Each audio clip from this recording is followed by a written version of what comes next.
शिक्षक सेवा बिनी र प्रासको तयारी गर्ने सर म्याडमहरूको लागि एकदमै आवश्यक मेटेरियल नेपालको शैक्षिक इतिहास। प्रश्न त यहीँबाट आउँछ, तर कसरी आउँछ, के आउँछ भन्ने कुरा हो।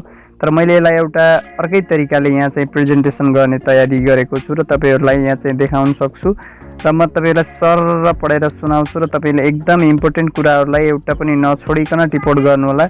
यो चाहिँ तपाईँलाई शिक्षक सेवा विनोद प्रासमा अत्यन्तै काम लाग्ने राणाकालको इतिहास हो है। विक्रम सम्मत 1903 असोज 3 मा जङ्गबहादुर राणाले शासन सत्ता हातमा लिएपछि अङ्ग्रेजी शिक्षाबाट प्रभावित भई 1910 असोज 27 मा अङ्ग्रेजी प्रारम्भिक स्कुलको स्थापना गरे। पहिलो मिस्टर क्यानिङ तथा सुपरिवेक्षक मिस्टर रोस थिए भने 1932 देखि भाइ भारदारका छोराछोराहरूले प्रवेश पाउन थालेका। 1942 देखि सर्वसाधारण जनताका छोराहरूले प्रवेश पाउन थालेको। सुरुमा व्यवस्था हुँदा हाई स्कुलको सम्बन्ध कलकत्ता विश्वविद्यालयसँग रहेको। कक्षा 10 को अन्तिम परीक्षा दिन कलकत्ता जानुपर्ने अवस्था थियो। पहिलो नेपाली हेडमास्टर सरदार रुद्रराज पाण्डे। विक्रम सम्मत 1915 मा शिक्षा विभागको गठन भएको। Director general बब्बरजङ Rana. 1932 मा भोजपुरको दिङलामा बालगुरु षडानन्दले संस्कृत शिक्षाको पाठशाला स्थापना गरेको। 1934 मा रानी पोखरी पाठशालाको स्थापनापछि संस्कृत शिक्षाको पनि सरकारी तवरबाट सुरुवात। देव शमशेरले देशभरि करिब 300 पाठशाला खोल्ने उद्देश्यले करिब 3 लाख रुपियाँ छुट्याएका थिए र सो छोटो अवधिमा 57वटा पाठशालाहरू खोले। 1958 वैशाख 30 मा काठमाडौँमा जनना पाठशालाको स्थापना भए तापनि असोज 11 मा चन्द्र शमशेरले खारेज गरिदिएका थिए। पछि 1980 असार 22 गते काठमाडौँ, पाटन र भक्तपुरमा 4 श्रेणीसम्म पढाउने कन्या पाठशालाको स्थापना भयो। देव शमशेरको पालामा सर्वप्रथम जय पृथ्वीबहादुर सिंहले नेपाली भाषाको पाठ्यपुस्तक अक्षराङ्क शिक्षा तयार गराए। 1958 वैशाख 24 गते गोरखापत्रको प्रथम प्रकाशन उपत्यका बाहिरको पहिलो अङ्ग्रेजी विद्यालय चन्द्र मिडिल स्कुल सिराहा है 1972 मा खुलेको थियो। सरकारी कामकाज गर्नका लागि 1962 कार्तिकमा श्रेष्ठ पाठशालाको स्थापना। श्रेष्ठ पाठशालामा पढ्ने विद्यार्थीको परीक्षा गरी पास हुनेलाई प्रमाणपत्र दिई 1967 कार्तिकमा पास जाँच अड्डाको स्थापना। श्रेष्ठ पाठशालामा लेखा, श्रेष्ठता, हिसाब र औँठाको सही छाप गरी 4 विषय पास गरेकालाई 4 पासे भनिन्थ्यो। जतिवटा विषयहरू पास गरिन्थ्यो त्यति पासे भनिन्थ्यो। चन्द्र शमशेरले भाषा पाठशालाको निरीक्षण गर्न 1976 मा पाठशाला बन्दोबस्त इन्सपेक्टरी अफिसको स्थापना गरे। 1993 मा गठन भएको 22 सदस्यीय शिक्षा समितिको सुझाव अनुसार 1994 मा सर्वप्रथम प्राथमिक स्कुलको स्थापना। प्राथमिक स्कुलको पाठ्यक्रम प्रकाशनमा आएको। 1968 देखि म्याट्रिकुलेसन परीक्षामा नेपाली भाषाको माध्यमबाट परीक्षा दिन पाइने व्यवस्था भएको। 1970 फागुनमा गोर्खा भाषा प्रकाशनी समितिको अड्डा खुलेको र 1989 देखि यसको नाम नेपाली भाषा प्रकाशनी समिति रहेको। 1975 भाद्र 27 मा उच्च शिक्षाको व्यवस्था गर्न त्रिचन्द्र कलेज, तत्कालीन त्रिभुवन चन्द्र कलेजको स्थापना। सुरुमा कलकत्ता विश्वविद्यालयसँग सम्बन्ध भएको मा 1980 देखि पटना विश्वविद्यालयसँग सम्बन्ध सारिएको। 1990 कार्तिक 16 मा एसएलसी परीक्षा बोर्डको गठन भएपछि विद्यालय तहको अन्तिम परीक्षा दिन बाहिर जानुपर्ने भयो। 1986 देखि पटना विश्वविद्यालयको परीक्षा केन्द्र काठमाडौँमा खुलेको थियो। त्यसबेला नेपालमा दरबार र पाटन हाई स्कुल मात्र थिए। पहिलो परीक्षा नियन्त्रक नन्दराम उप्रेती नियुक्त। पहिलो वर्ष दरबारका 27 र पाटनका 7 गरी 34 जनाले परीक्षाको फर्म भरेका 33 जना परीक्षामा सम्मिलित भएका मध्ये 10 जना दोस्रो र 9 जना तेस्रो श्रेणीमा उत्तीर्ण। 1988 को पुस्तकालय पर्व लक्ष्मीप्रसाद देवकोटा, जोगवीर सिंह, हरिकृष्ण श्रेष्ठ, कृष्णप्रसाद थपेलिया समेत 46 जनालाई थुनिएको। 1986 कार्तिक 4 गते पण्डित कृष्णप्रसाद कोइरालाको निर्वासन समयमा उनकै सक्रियतामा भारतको टेन्डी भन्ने ठाउँमा आदर्श विद्यालयको स्थापना भएको। 1992 मा विराटनगरमा सारी 1996 माघ 8 मा सर्वसाधारणका लागि शिक्षाको इस्तिहार जारी गरिएको। शिक्षाको पहिलो कानुन। 1998 मा इन्सपेक्टर अफ स्कुल्सको स्थापना, सूर्यप्रसाद उपाध्याय इन्सपेक्टर अफ स्कुलमा नियुक्त। 2003 देखि पूर्वाञ्चल इन्सपेक्टर अफ स्कुल जनकपुरमा र पश्चिमाञ्चल इन्सपेक्टर अफ स्कुल ताल्पामा स्थापना। 2004 मा ताहाचलमा आधार स्कुलमा पढाउने शिक्षक तयार गर्न पहिलो शिक्षण केन्द्रको स्थापना। 2004 साल असोज 16 गते विभिन्न 16 ठाउँमा आधार स्कुलको स्वीकृति भएको। 2005 सालमा काठमाडौँमा पहिलो पूर्व प्राथमिक मन्टेश्वरी स्कुलको स्थापना। नेपालको शैक्षिक इतिहासमा प्रजातन्त्रको स्थापना पश्चात 2007 सालमा नेपालको साक्षरता प्रतिशत 2 रहेको।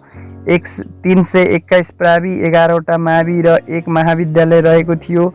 2007 चैत्र 15 मा रात्रि पाठशाला खुलेको। 2009 मा रुद्रराज पाण्डेको अध्यक्षतामा गठित राष्ट्रिय शिक्षा बोर्डको सिफारिस अनुसार 2010 चैत 9 मा 46 सदस्यीय राष्ट्रिय शिक्षा योजना आयोगको गठन। उक्त आयोगले नेपालमा शिक्षा नामक प्रतिवेदन 2011 फागुन 16 मा पेश गरेको। नेपालमा शिक्षा नामक प्रतिवेदनका प्रमुख सिफारिस 5+4/7 को संरचना। 1985 सम्ममा निशुल्क अनिवार्य प्राथमिक शिक्षा उपलब्ध गराउने बहुउद्देश्य माध्यमिक शिक्षाको व्यवस्था, राष्ट्रिय विश्वविद्यालयको स्थापना, प्रौढहरूका लागि प्रौढ शिक्षाको व्यवस्था, नेपाली भाषाको माध्यमबाट पठन पाठन, माध्यमिक विद्यालय शिक्षक प्रह, शिक्षा निरीक्षक र शिक्षा प्रशासक तयार गर्न कलेज अफ एजुकेसन 2013 भाद्र 24 मा स्थापित। 1 वर्ष, 3 वर्ष र 4 वर्ष बिएड कार्यक्रम सञ्चालन गरेको। 2029 देखि राष्ट्रिय शिक्षा पद्धतिको योजना प्राविधिक उच्च शिक्षातर्फ लागू भएपछि यो त्रिविबी शिक्षा शास्त्र अध्ययन संस्थान अन्तर्गतको क्याम्पस बन्न गयो। 2016 असाढ